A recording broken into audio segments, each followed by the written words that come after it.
Media electronic media రెండు power కూడా అప్పటి నుంచి ఇప్పటిదాకా నడుస్తూ వచ్చింది.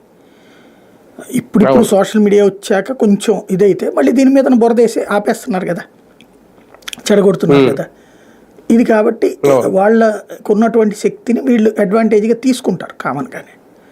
అయితే మెయిన్ పాయింట్ ఏంటంటే కేంద్రం ఏమంటుంది కాదు కదా, అక్కడ రిజర్వ్ బ్యాంక్ ఆల్రెడీ చెప్పేసింది క్లియర్గా తప్పు ప్లస్ చట్ట ప్రకారం శిక్షార్హమే అని చెప్పేసింది. రాష్ట్ర ప్రభుత్వాలు ఇప్పుడు ఏం చేస్తాయి అంటే మాకేం లేదు, ప్రాబ్లం ఏం లేదని చెప్పేశారు. ఇక ఇప్పుడు రెండు కోణాలు ఉంటుంది. ఒకటేంటంటే శిక్షించడం, అలాగే ఆ డబ్బులు స్వాధీనం చేసుకుని ప్రభుత్వం దగ్గర పెట్టుకోమని చెప్పడం, లేదా డబ్బుల వరకు ప్రభుత్వాన్ని స్వాధీనం చేసుకోమని ఎవడన్నా కంప్లైంట్ వస్తే రిజర్వ్ బ్యాంక్ దగ్గర ఆ డబ్బులు క్లెయిమ్ చేసుకోమని చెప్పడం.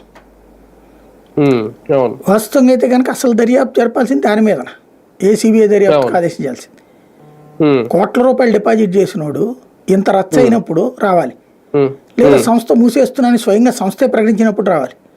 వాడు డబ్బులు ఆడు తీసుకోవడానికి ఎందుకు రాలేదు, ఇది చాలా పెద్ద ప్రశ్న. వాళ్ళు ఎవరు అసలు అన్నటువంటి లెక్క తేల్చాల్సిన అవసరం అయితే ఉంది కదా. కాబట్టి అందులోనే అసలు కథ అంతా నడుస్తుంది. రాబోయే రోజుల్లో చూడాలి ఎక్కడి దాకా వెళ్తారు. కానీ ఇక్కడ ఒకటి సార్ ఈ కేసులో ఓకే రామోజీరావు గారిది ఏం చెప్తుంది కోర్టు ఏం చెప్తుంది పక్కన పెడితే